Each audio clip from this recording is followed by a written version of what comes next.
last night, kasi nga, during our operation, malayo pa, nakita namin kasi gabi na yung blinker.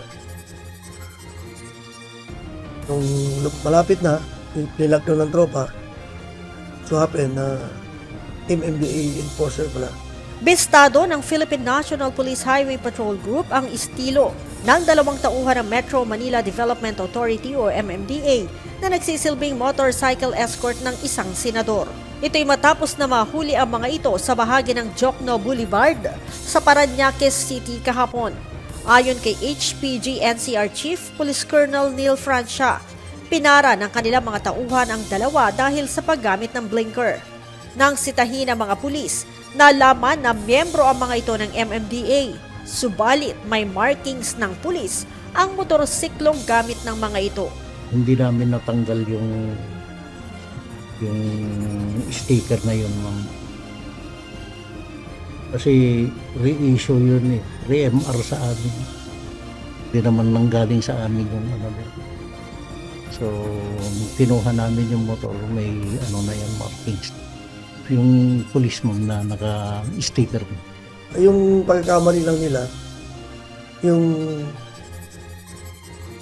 markings na may police, yung MMDA motorcycle with markings na police. Sa harap, yung box, kung talagang hindi mo sisitahin, hindi mo mapagkamalan as is, talagang police.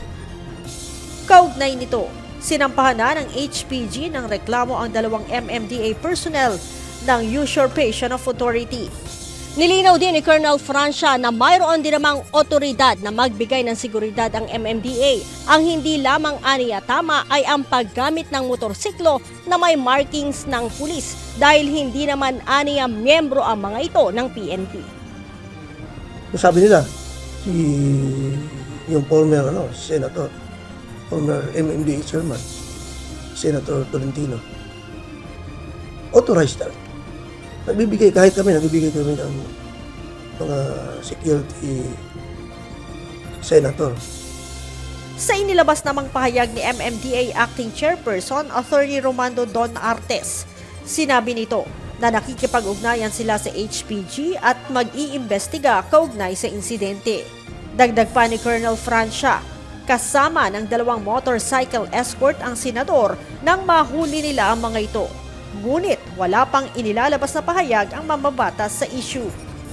After doon sa matagal na pag-question namin sa yung mga riders, sinasabi nila na may VIP sila at nagbukas si Senator Tolentino at tinanong ako kung pwede na silang umalis. Sabi ko, yes sir, kasi motor lang naman ang namin. Naghigpit ang HPG sa paninita ng mga nagsasagawa ng motorcycle escort matapos na mahuli ang isang tauhan ng mga ito na nagmumoonlighting bilang escort ng pribadong individual. Leia Ilagan, UNTV, News and Rescue.